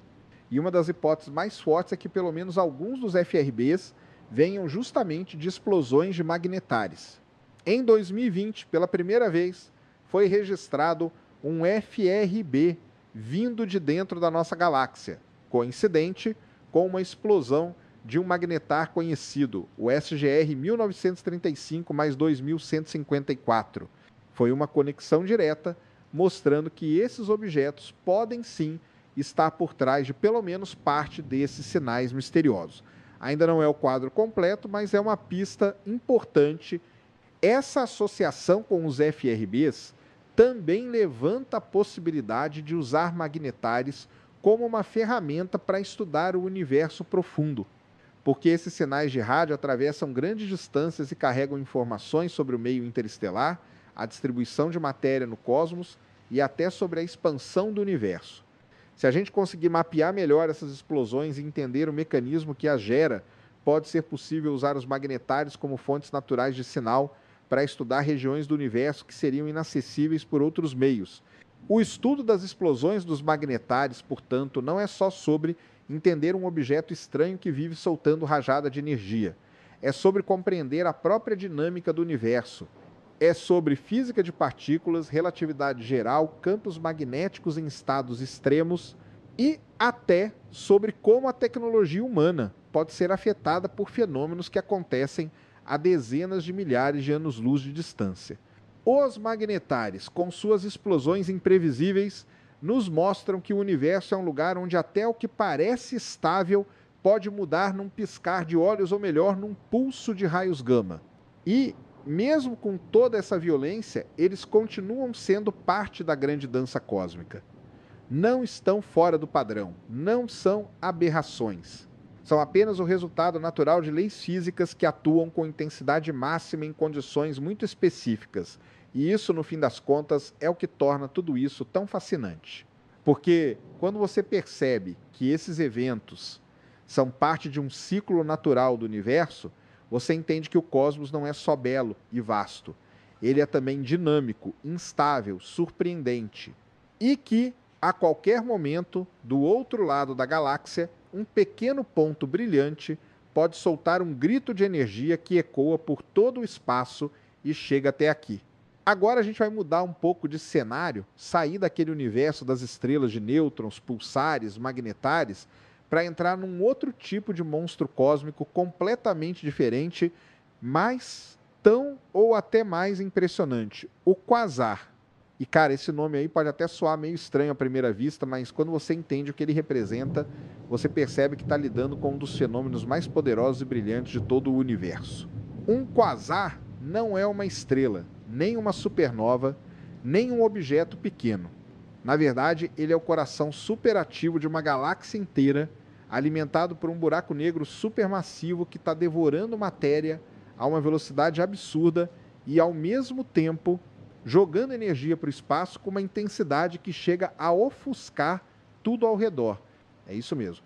Um quasar é basicamente o núcleo ativo de uma galáxia que está num estado de hiperatividade. Lá no centro dessa galáxia tem um buraco negro com milhões ou até bilhões de vezes a massa do nosso Sol. E esse buraco negro, diferente do que muita gente pensa, não está ali só sugando coisas silenciosamente. Quando ele está se alimentando, ou seja, quando está puxando para perto dele grandes quantidades de gás, poeira, estrelas e qualquer outra coisa que tenha o azar de passar ali perto, ele forma um disco ao redor, chamado de disco de acreção. Esse disco é onde a mágica, ou melhor, a física extrema acontece. A matéria nesse disco gira em altíssima velocidade, espremida pela gravidade e aquecida a temperaturas tão altas que começa a emitir radiação em várias faixas do espectro. A energia liberada ali não vem da fusão nuclear como em uma estrela, mas sim da conversão direta de energia gravitacional. E essa conversão é extremamente eficiente. Tão eficiente que o quasar pode emitir mais luz do que uma galáxia inteira, com centenas de bilhões de estrelas. Isso mesmo. Um único ponto no centro da galáxia brilha mais que todas as estrelas ao redor somadas, e é por isso que os quasares são detectados a distâncias absurdas, porque eles são extremamente brilhantes, mesmo estando a bilhões de anos-luz daqui. Mas o mais legal é que os quasares foram descobertos antes mesmo de saber o que eles eram. Lá nos anos 50 e 60, os astrônomos estavam usando radiotelescópios para mapear o céu e começaram a detectar fontes de rádio muito intensas, concentradas em pontos pequenos. Essas fontes foram batizadas como quasi-stellar radio sources, ou seja, fontes de rádio quasi-estelares, porque quando olhavam para essas regiões com telescópios ópticos, parecia que era uma estrela ali. Só que Essas estrelas tinham muito mais energia do que qualquer estrela deveria emitir, e estavam extremamente distantes. Foi aí que começou o quebra-cabeça. O que parecia ser uma estrelinha inofensiva era, na verdade, um farol cósmico alimentado por um buraco negro devorador de matéria. E quando os cientistas começaram a medir os espectros de luz desses objetos, perceberam que eles estavam muito, mas muito longe. Isso porque o espectro vinha todo deslocado para o vermelho, o famoso redshift. E quanto mais vermelho o espectro, mais longe está o objeto, devido à expansão do universo. Alguns quasares estavam tão distantes que a luz deles tinha levado bilhões de anos para chegar até aqui. Ou seja, a gente estava observando o universo como ele era quando tinha apenas uma fração da idade atual. E isso levou a uma conclusão espetacular. Os quasares eram objetos do universo jovem. Eles são sinais de galáxias em formação de buracos negros que estavam crescendo numa velocidade insana nos primeiros bilhões de anos depois do Big Bang. E, por serem tão brilhantes, eles se tornaram ferramentas valiosas para estudar o universo primitivo. Quando você observa um quasar, você não está vendo só o quasar em si. Você está vendo também tudo o que a luz dele atravessou ao longo do caminho. Nuvens de gás, galáxias intermediárias, matéria escura, tudo isso deixa sua marca na luz do quasar. Então ele funciona quase como uma lanterna cósmica, iluminando o caminho desde os confins do tempo até aqui. Tem quasar que está a mais de 13 bilhões de anos-luz de distância.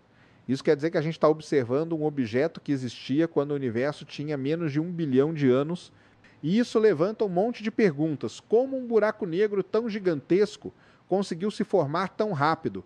Como ele conseguiu acumular tanta matéria em tão pouco tempo? São perguntas que ainda estão sendo estudadas.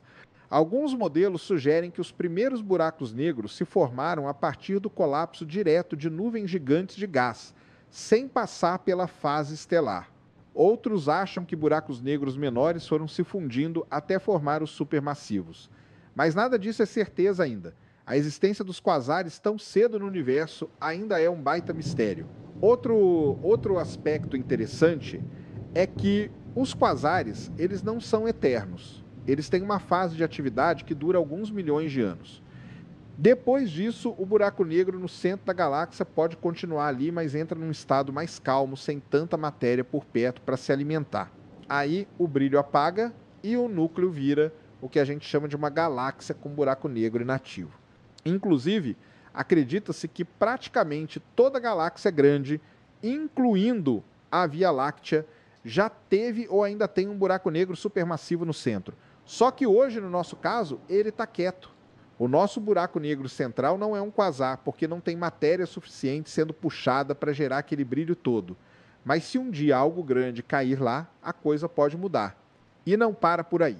Alguns quasares também emitem jatos relativísticos, feixes de partículas que são lançados dos polos do buraco negro em velocidades próximas da luz. Esses jatos podem se estender por centenas de milhares de anos-luz, atravessando a galáxia e afetando o ambiente ao redor. Eles injetam energia no gás interestelar, impedem a formação de novas estrelas e mudam completamente a evolução da galáxia hospedeira. Ou seja, o quasar não é só um show de luzes.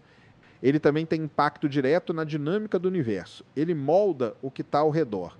Ele interfere no crescimento de galáxias, na distribuição de matéria, até na química do gás em regiões vizinhas. Outro detalhe interessante é que nem todo quasar emite ondas de rádio. Os primeiros detectados eram fontes de rádio muito potentes, mas depois se descobriu que muitos não emitem quase nada em rádio. Então hoje, o termo quasar se refere mais ao brilho óptico e ultravioleta gerado pelo disco de acreção, e não necessariamente à emissão de rádio. Os que têm jatos bem definidos e fortes, esses sim, são chamados de radio-loud quasars. Os outros são os radio-quiet. Mas ambos têm em comum o fato de serem alimentados por buracos negros supermassivos em plena atividade. E conforme os instrumentos foram melhorando, os astrônomos começaram a detectar não só quasares, mas toda uma classe de objetos relacionados, núcleos ativos de galáxias. Existem os blazares, os Seyferts, os radiogaláxias e outros tipos de AGNs, Active Galactic Nuclei, que são basicamente variações dependendo da geometria do sistema, do ângulo de observação da intensidade do jato e da quantidade de poeira em volta. O quasar é só uma dessas manifestações, talvez a mais intensa. Mas tudo isso faz parte do mesmo fenômeno, buracos negros comendo matéria e brilhando como faróis no meio do cosmos. E mesmo com todo esse brilho, os quasares ainda são difíceis de estudar em detalhe, justamente porque estão muito longe. Mas com os telescópios modernos, como o James Webb, que consegue captar luz infravermelha com altíssima sensibilidade, os astrônomos estão conseguindo olhar ainda mais fundo no passado. Estão encontrando quasares em estágios cada vez mais iniciais, mapeando a formação dos primeiros buracos negros, tentando entender como o universo saiu da escuridão do pós-Big Bang para esse cenário complexo, cheio de galáxias, estrelas, elementos pesados e, claro, esses motores violentos no centro das galáxias. Então, quando a gente fala de quasar, a gente está falando do universo em sua forma mais crua e energética. Um quasar é o grito de um buraco negro que acabou de acordar e está devorando tudo ao seu redor, cuspindo radiação, moldando galáxias, desafiando a física e iluminando os confins do cosmos. Ele é o exemplo perfeito de como o universo pode ser caótico e, ao mesmo tempo, incrivelmente estruturado. Porque no meio de toda aquela violência gravitacional, ainda assim surgem padrões, regularidades, luz, e essa luz, mesmo depois de viajar por bilhões de anos, ainda chega até a gente, mostrando que, mesmo no fundo do espaço, onde tudo parece perdido na escuridão, tem coisa acontecendo. E não é pouca coisa, não. É o universo fazendo barulho. A descoberta dos quasares foi uma daquelas viradas de chave na história da astronomia que mostram como o universo pode ser muito mais estranho e intenso do que a gente imaginava. E o mais curioso de tudo é que ninguém estava procurando por quasares quando eles começaram a ser encontrados. A coisa começou mesmo ali nos anos 1950 e 60, quando os radiotelescópios começaram a ganhar potência e os astrônomos começaram a mapear o céu em radiofrequência. Nessa época, eles começaram a encontrar várias fontes de rádio super intensas que apareciam como pontinhos bem definidos no céu. Aí, o passo seguinte era tentar descobrir o que era aquilo no céu visível. Eles olhavam com telescópios ópticos na direção da fonte de rádio e, para surpresa geral, o que viam era só um pontinho de luz. Parecia uma estrela, só que não se comportava como uma estrela. Essas fontes ficaram conhecidas como quasi-stellar radio sources, ou seja, fontes quasi-estelares de rádio, porque visualmente lembravam uma estrela, mas não eram. E foi aí que nasceu o termo quasar. O problema é que ninguém sabia exatamente o que esses objetos eram. Os espectros de luz deles eram completamente esquisitos.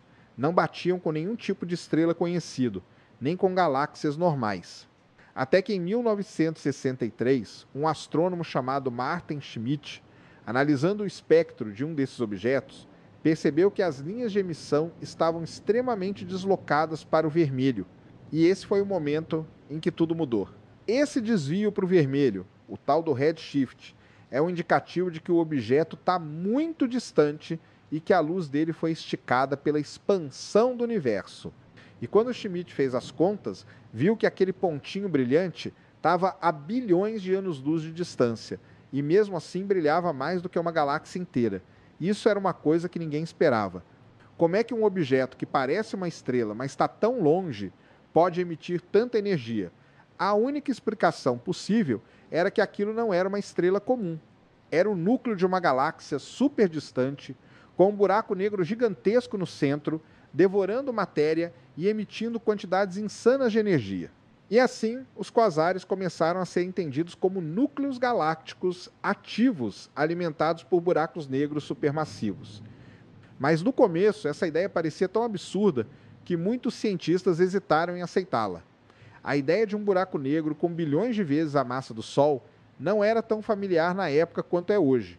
Era um conceito ainda cercado de dúvidas e debates. Só que os dados eram incontestáveis.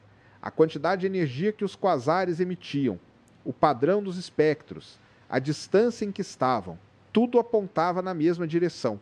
E, conforme os instrumentos foram melhorando, mais e mais quasares foram sendo detectados. O que era uma descoberta isolada virou um catálogo. E aí os astrônomos começaram a perceber padrões.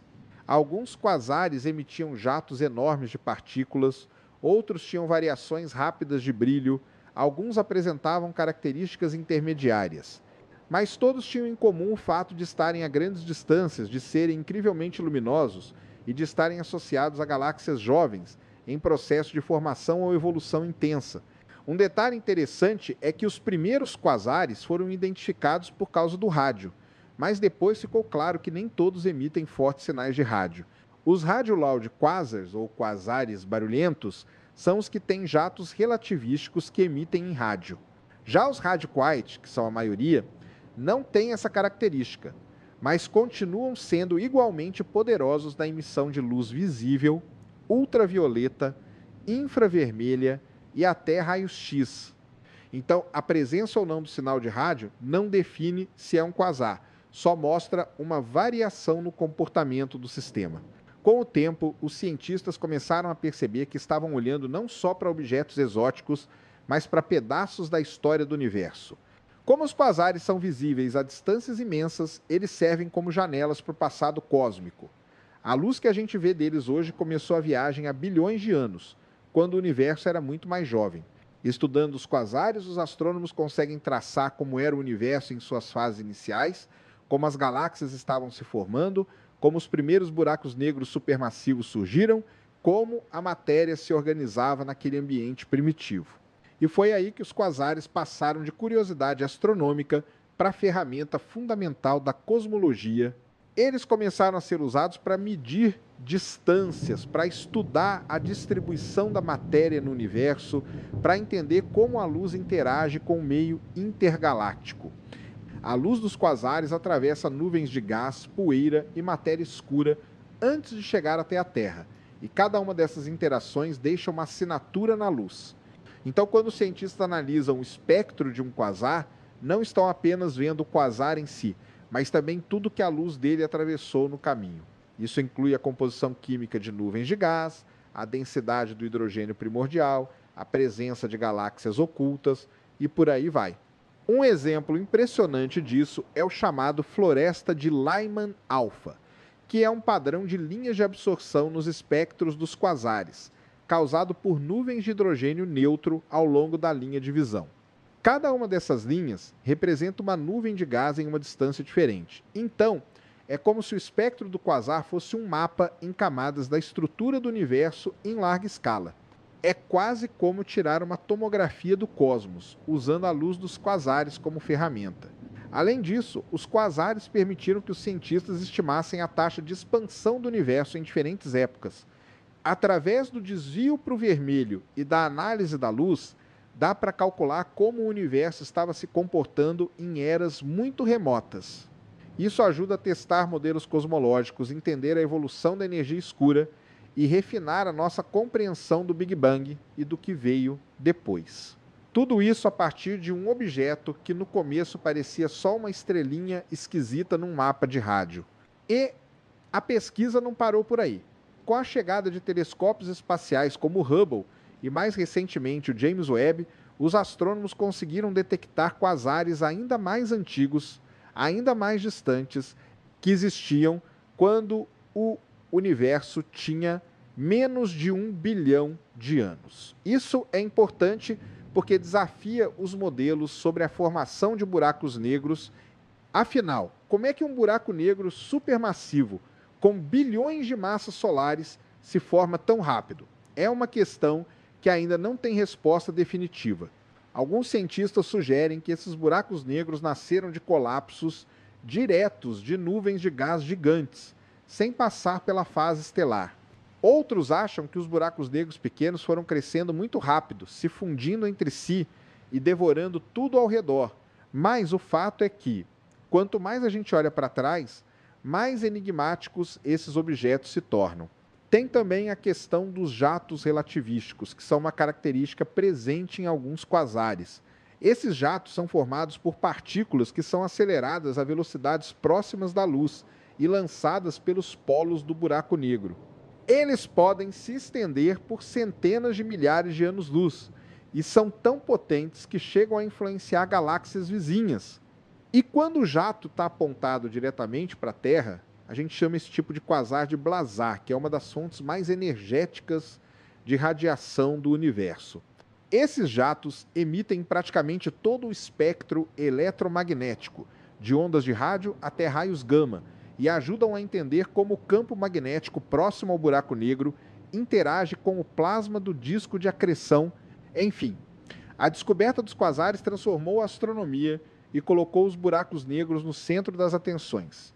Eles deixaram de ser só uma ideia teórica para se tornarem protagonistas da evolução galáctica. E tudo isso começou com um sinal de rádio estranho, vindo de um pontinho no céu que ninguém entendia direito. Hoje, os quasares são usados para estudar desde a formação de estruturas no universo até a física de partículas em ambientes extremos. E quanto mais longe a gente olha, mais quasares aparecem, como se o universo estivesse cheio desses faróis antigos, lembrando a gente que, mesmo nos tempos mais remotos, já tinha coisa acontecendo em altíssima energia. A história dos quasares mostra como a astronomia é feita de paciência, de olhar estranho para um dado esquisito, de insistir em entender o que parece não fazer sentido. Porque o cosmos, no fim das contas, não está aqui para se encaixar nas nossas ideias. A gente é que tem que correr atrás para entender ele. E os quasares, esses núcleos hiperativos de galáxias distantes, continuam sendo uma das maiores pistas que a gente tem de como o universo se formou, cresceu, brilhou e ainda segue cheio de surpresas, com tanta coisa acontecendo no universo. Estrela que nasce, estrela que explode, buraco negro que devora matéria, magnetar que solta rajada, quasar que brilha mais que galáxia inteira. É normal que tudo pareça um grande emaranhado de fenômenos difíceis de entender. Mas tem uma coisa importante de se fazer nesse meio todo: separar bem o que cada um desses objetos é, de onde vem e como se comporta. Porque, apesar de parecer tudo meio parecido à primeira vista, pulsar, quasar e magnetar são coisas completamente diferentes. E entender essas diferenças é fundamental para não sair misturando alhos com bugalhos quando o assunto é o universo extremo. Vamos começar pelo pulsar. O pulsar, como já vimos, é uma estrela de nêutrons que gira muito rápido e emite feixes de radiação eletromagnética de forma extremamente regular. Ele é um objeto compacto, pequeno, com mais ou menos uns 20 quilômetros de diâmetro e com uma densidade tão absurda que uma colher de chá da matéria dele pesaria bilhões de toneladas.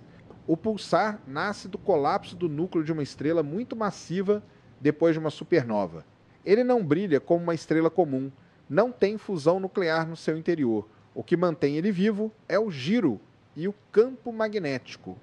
É esse par de características, rotação rápida e magnetismo intenso, que faz com que ele funcione como um farol cósmico, mandando pulsos de radiação a cada fração de segundo.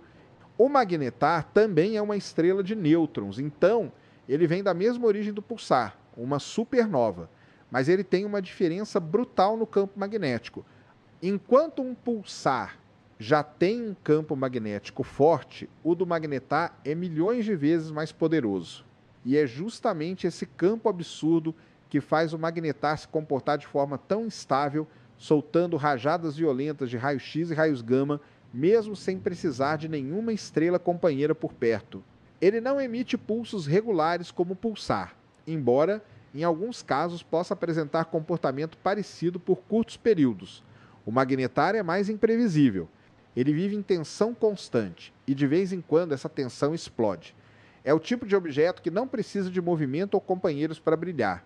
Ele brilha por puro desequilíbrio interno. Agora, quando a gente fala de quasar, a conversa é outra. O quasar nem é uma estrela, nem chega perto disso. Ele é, na verdade, o núcleo superativo de uma galáxia inteira. E o que tem nesse núcleo? Um buraco negro supermassivo, com milhões ou bilhões de vezes a massa do Sol, que está no modo devorador de mundos. Ele está atraindo grandes quantidades de matéria, gás, poeira, estrelas, e essa matéria, ao girar e cair no buraco negro, aquece e libera quantidades absurdas de energia. O quasar, portanto, não é um objeto compacto e pequeno como o pulsar e o magnetar. Ele pode ocupar uma região de milhares de anos-luz no centro de uma galáxia. É um sistema energético gigantesco que pode ser mais brilhante que todas as estrelas da galáxia somadas. Mas a fonte da energia dele não é rotação nem magnetismo, é gravidade em estado bruto, transformando massa em radiação através do disco de acreção. Outra diferença marcante entre eles, tá? Na escala. Enquanto os pulsares e os magnetares são do tamanho de uma cidade pequenos mesmo, se comparados ao resto do universo, o quasar é do tamanho do centro de uma galáxia inteira. Estamos falando de escalas que não tem nem como comparar diretamente. Um pulsar pode ter uns 20 km de diâmetro. Um quasar pode ocupar milhares ou até dezenas de milhares de anos-luz. E isso muda completamente o tipo de fenômeno que cada um representa. O pulsar é como um relógio cósmico de precisão. O magnetar, uma bomba relógio magnética. E o quasar, um reator nuclear do universo primordial. E tem outro ponto: localização e idade. Os pulsares e magnetares estão espalhados pela nossa galáxia, a Via Láctea. Muitos estão relativamente perto, a milhares de anos-luz da Terra, e podem ser estudados com certa precisão pelos instrumentos atuais. Já os quasares, a maioria deles, está a bilhões de anos-luz de distância. São objetos que a gente observa num universo muito mais jovem, lá no passado cósmico. Eles são, de certa forma, fósseis de uma época em que os buracos negros supermassivos estavam crescendo e moldando as galáxias ao redor, tá? Então, enquanto o pulsar e o magnetar são objetos que a gente observa em tempo quase real, o quasar é uma cápsula do tempo. Um farol aceso há bilhões de anos e que só agora chegou até nós. Outra coisa importante é que, embora os três envolvam comportamentos extremos, campos magnéticos, radiação, gravidade intensa, eles operam em regimes físicos diferentes. O pulsar é dominado por efeitos de rotação e magnetismo. O magnetar por tensões magnéticas internas e rupturas de crosta. E o quasar por acreção de matéria em alta velocidade em torno de um buraco negro. E esses regimes diferentes exigem também formas diferentes de estudo. O pulsar a gente detecta principalmente por rádio. O magnetar por raio-x e gama. E o quasar por luz visível, ultravioleta, infravermelho, rádio, às vezes tudo junto. Cada um exige um tipo de telescópio, um tipo de análise, um tipo de abordagem. Tem também a questão do ciclo de vida. Os pulsares vão desacelerando com o tempo. Eles vão perdendo energia, girando mais devagar, até eventualmente pararem de emitir pulsos detectáveis. Os magnetários, por sua vez, tendem a se acalmar à medida que o campo magnético se enfraquece. A maioria deles é jovem, com poucos milhares de anos de idade. Já os quasares têm uma fase ativa que pode durar milhões de anos. E depois o buraco negro central continua lá, mas o brilho apaga quando não tem mais matéria suficiente por perto para alimentar o processo. Então, mesmo que a origem e a estrutura desses objetos sejam completamente diferentes, todos eles têm um ciclo, uma vida, um começo, um auge e um declínio. E não é raro encontrar confusão entre esses termos, principalmente fora do meio científico. Muita gente acha que pulsar é tipo um quasar pequeno, ou que magnetar é um tipo de quasar mais agressivo.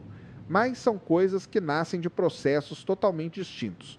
O pulsar e o magnetar são resquícios de estrelas que explodiram. São o que sobrou do núcleo colapsado de uma supergigante. O quasar, por outro lado, é o grito de um buraco negro crescendo no centro de uma galáxia, engolindo tudo à sua volta e emitindo luz como subproduto desse apetite insaciável. Mesmo assim, apesar das diferenças, dá para dizer que os três têm algo em comum. Todos eles nos mostram que o universo não é um lugar calmo. Muito pelo contrário, é um lugar dinâmico, violento, cheio de extremos. E mais importante, são todos sinais de transformação. O pulsar é sinal de que uma estrela morreu, mas deixou algo funcional para trás. O magnetar mostra que mesmo depois da morte estelar ainda pode haver atividade intensa. E o quasar, por fim, é a prova de que os buracos negros não são só devoradores silenciosos, mas também peças fundamentais na construção e na evolução das galáxias. Essas diferenças todas ajudam os cientistas a classificar melhor o que estão observando. Às vezes um objeto é detectado e ainda não se sabe se é um pulsar, um magnetar ou até mesmo um tipo raro de núcleo ativo. A diferença vem nos detalhes. A periodicidade do sinal, o tipo de radiação emitida, o comportamento ao longo do tempo, a localização, tudo isso conta. E os instrumentos modernos, cada vez mais sensíveis, ajudam a refinar essa classificação. Satélites, radiotelescópios, observatórios espaciais como o Chandra, o XMM Newton, o Fermi, o Webb, todos contribuem para montar esse quebra-cabeça. E quanto mais a gente entende sobre esses objetos, mais percebe que eles não são apenas curiosidades. Eles são fundamentais para entender o funcionamento do universo.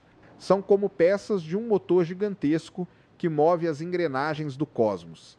A gravidade, o magnetismo, a radiação, tudo se encontra nesses ambientes extremos. Eles desafiam as leis da física como a gente conhece. Mostram o que acontece quando a densidade vai ao limite, quando o espaço-tempo se curva de verdade, quando os campos magnéticos extrapolam qualquer escala imaginável.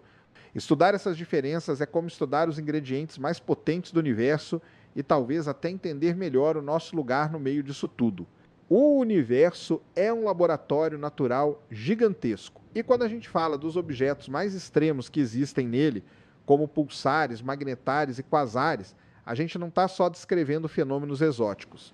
A gente está, na verdade, olhando direto para o limite da física, para os ambientes onde as leis conhecidas são levadas ao extremo e onde novas descobertas podem surgir. Esses objetos, por mais distantes que estejam, têm um impacto direto no nosso entendimento de como o cosmos funciona em escalas que vão do subatômico até o intergaláctico. Eles não são apenas curiosidades astronômicas. Eles são ferramentas, pistas, portas de entrada para uma física que a gente ainda está tentando decifrar. Um dos impactos mais imediatos desses fenômenos é no entendimento da gravidade.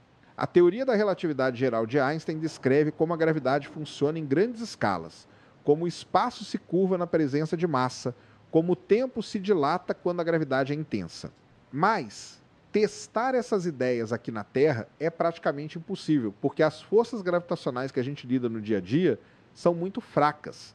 Agora, quando você observa uma estrela de nêutrons girando centenas de vezes por segundo, ou um buraco negro com bilhões de massas solares colapsando matéria ao seu redor, você está vendo a gravidade em seu estado mais puro, mais intenso, mais radical.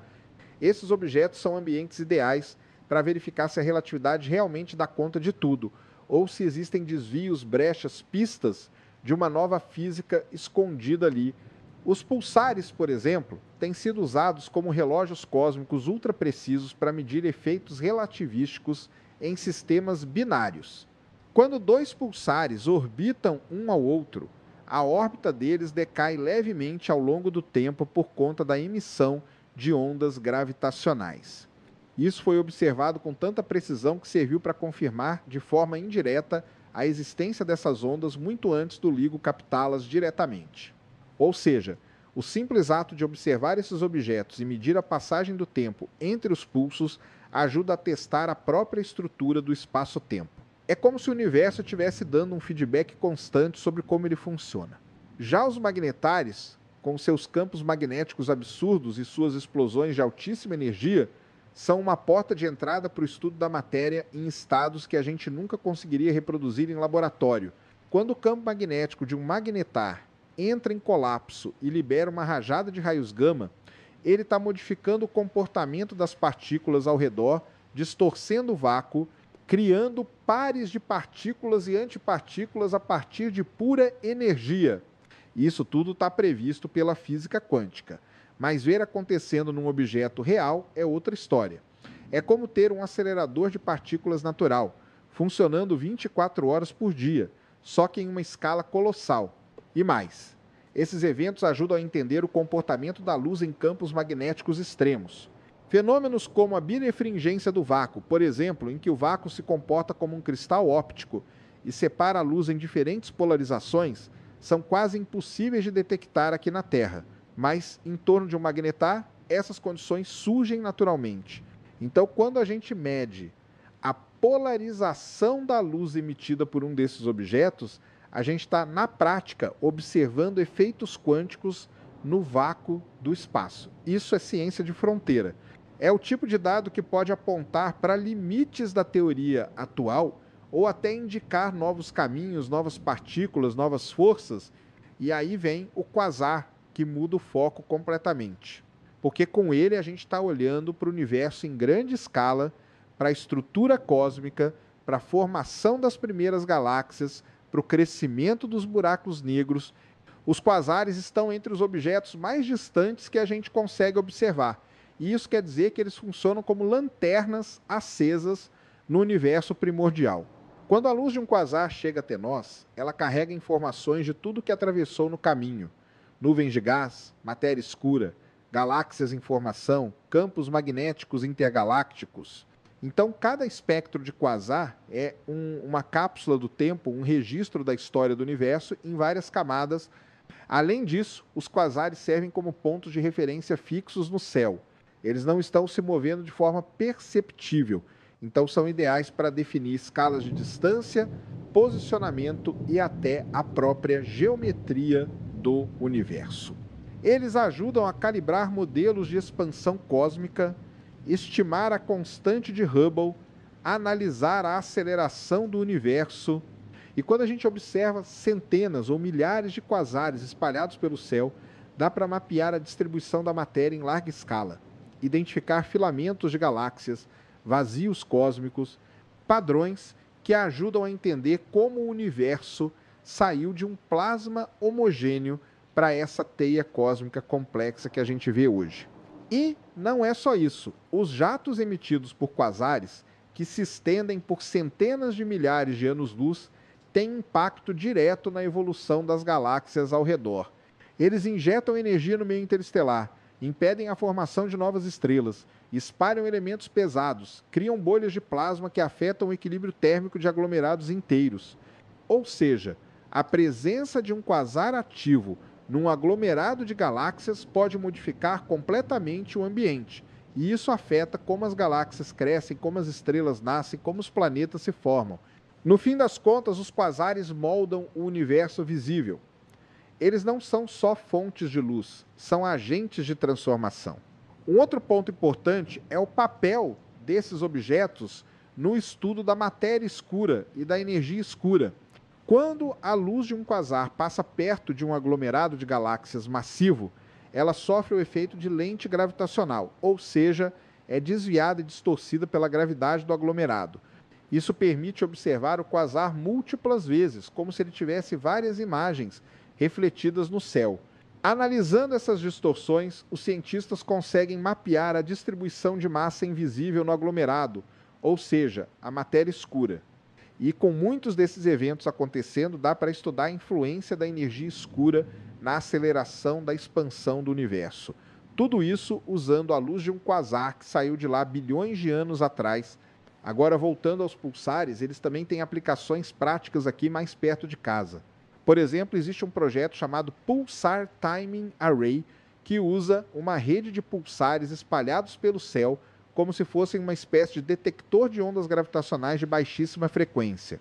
A ideia é medir variações mínimas no tempo de chegada dos pulsos variações que podem ser causados por ondas gravitacionais atravessando a galáxia. Isso seria uma forma de detectar, por exemplo, fusões de buracos negros supermassivos em outras galáxias. É uma tecnologia que ainda está em desenvolvimento, mas com potencial para revolucionar a astrofísica nas próximas décadas. Esses objetos extremos também servem para testar os limites da física de partículas. E existe, por exemplo, a hipótese de que certos tipos de partículas exóticas, como os bósons ultraleves, poderiam se manifestar em torno de buracos negros ou estrelas de nêutrons. A interação dessas partículas com o campo gravitacional ou com o campo magnético poderia gerar efeitos observáveis, como alterações nos espectros de emissão, atrasos nos pulsos, flutuações em curvas de luz. Ou seja, os dados astrofísicos desses objetos podem servir para procurar por partículas que os aceleradores aqui na Terra ainda não conseguiram detectar. Outro impacto interessante desses fenômenos é no próprio conceito de tempo. Quando a gente observa uma estrela de nêutrons girando a centenas de rotações por segundo, com uma regularidade de décimos de microsegundos, A gente está observando o tempo em uma precisão que rivaliza com os melhores relógios atômicos. Isso já levou a aplicações em sistemas de navegação de precisão e tem até proposta de usar pulsares como referência para navegação interplanetária e interestelar. Seria uma espécie de GPS galáctico baseado em pulsares que poderia guiar naves pelo espaço profundo usando apenas os sinais naturais emitidos por esses objetos. Por fim, tem um impacto filosófico, que também não dá para ignorar. Quando a gente observa esses objetos tão distantes, tão extremos, tão diferentes de tudo que a gente conhece, a gente é forçado a repensar o que é matéria, o que é tempo, o que é energia. Um pulsar desafia o nosso conceito de estabilidade. Um magnetar desafia o nosso entendimento de magnetismo. Um quasar desafia a nossa noção de escala e brilho. Eles mostram que o universo não é só um lugar bonito para tirar foto de nebulosa. É um lugar onde a física acontece com uma intensidade que a gente mal consegue imaginar. E, no meio disso tudo, a gente está aqui tentando entender, medir, modelar, explicar. Esses fenômenos cósmicos não são só resultado de estrelas morrendo ou buracos negros comendo matéria. Eles são a maneira do universo mostrar do que ele é feito. São as rachaduras por onde a física revela sua face mais selvagem, mais pura, mais desafiadora. E, ao observar essas rachaduras, talvez a gente consiga não só entender melhor o universo lá fora, mas também entender as regras mais profundas que regem a existência de tudo, inclusive a nossa. O universo, apesar de parecer esse mar silencioso e congelado quando a gente olha para o céu à noite, é um lugar absurdamente ativo, dinâmico e, em muitos casos, extremamente violento. E é justamente nesses lugares onde a física é levada ao limite que os maiores avanços do nosso entendimento acontecem. Objetos como estrelas, de nêutrons, pulsares, magnetares e quasares não são apenas corpos celestes exóticos. Eles são como janelas abertas para compreender a natureza mais profunda da matéria, da energia, do espaço e até do tempo. E o impacto que eles têm vai muito além da astronomia. Eles influenciam diretamente áreas como cosmologia, física teórica, física de partículas, tecnologia de observação e até a forma como a gente enxerga a origem e o destino do universo. Esses fenômenos extremos funcionam como grandes testes naturais. Aqui na Terra, para testar certos modelos da física, a gente precisa construir aceleradores de partículas, câmaras de vácuo, supercondutores, tudo com muito cuidado e em escala reduzida. Agora, quando a gente olha para o que acontece em torno de um buraco negro supermassivo ou dentro de uma estrela de nêutrons, a gente está observando essas mesmas leis da física atuando em escalas colossais com energias que jamais conseguiríamos reproduzir artificialmente. E o mais impressionante, a luz e as partículas que vêm desses lugares chegam até nós carregando informações preciosas sobre como essas leis se comportam em condições extremas. O caso dos pulsares é um exemplo clássico. Eles foram fundamentais para comprovar previsões da teoria da relatividade geral com uma precisão absurda. Sistemas binários de pulsares permitiram medir o efeito de perda de energia por ondas gravitacionais, e isso bateu exatamente com o que Einstein previu décadas antes. A detecção direta das ondas gravitacionais pelo LIGO em 2015 foi o passo seguinte, mas os pulsares já tinham feito o trabalho sujo de comprovar que aquilo existia. E isso não é pouca coisa. É como se o universo tivesse colocado relógios precisíssimos em órbita uns dos outros, só para a gente poder testar nossas equações mais ambiciosas. Já os magnetários trouxeram uma revolução no entendimento dos campos magnéticos. Aqui na Terra, a gente está acostumado com campos magnéticos fracos, que mal interferem no comportamento da matéria em escala macroscópica. Mas num magnetar, o campo é tão intenso que ele chega a alterar a estrutura do vácuo, modifica o caminho da luz, torce os átomos e cria condições onde a matéria entra em estados que a gente só consegue descrever com a mecânica quântica mais avançada. Quando um magnetar solta uma rajada de raios gama, ele não está só emitindo energia, Ele está nos dando uma chance rara de observar a interação entre forças fundamentais da natureza num nível que, aqui na Terra, seria impossível de simular. E quando a gente vai para os quasares, o impacto muda de escala. Eles ajudam a entender o universo como um todo, servem como faróis que iluminam o cosmos primordial, são usados para medir a taxa de expansão do universo, para analisar o conteúdo químico do espaço intergaláctico, para estudar a estrutura em larga escala da teia cósmica. Um quasar distante é como um fóssil brilhante de uma era em que as galáxias estavam se formando, os buracos negros estavam crescendo e as primeiras estruturas complexas do universo estavam emergindo do caos inicial. A luz que sai de um quasar viaja por bilhões de anos, passa por gás, poeira, aglomerados de galáxias, e cada pedacinho desse trajeto deixa uma marca que a gente pode decodificar. É uma ferramenta científica de valor incalculável. Esses objetos também ajudam a definir os limites do conhecimento humano, porque eles apontam para regiões do universo onde as nossas teorias ainda não dão conta do recado. A física que explica bem o movimento dos planetas, as órbitas das luas, até as reações nucleares do Sol, começa a falhar quando aplicada ao interior de uma estrela de nêutrons, onde a densidade ultrapassa qualquer coisa que a gente conhece. A gente nem sabe ao certo qual que é o estado da matéria lá dentro. Existem hipóteses que falam em matéria de quarks, matéria estranha, superfluidos nucleares, mas não há consenso. Por quê? Porque não dá para reproduzir esse ambiente em laboratório.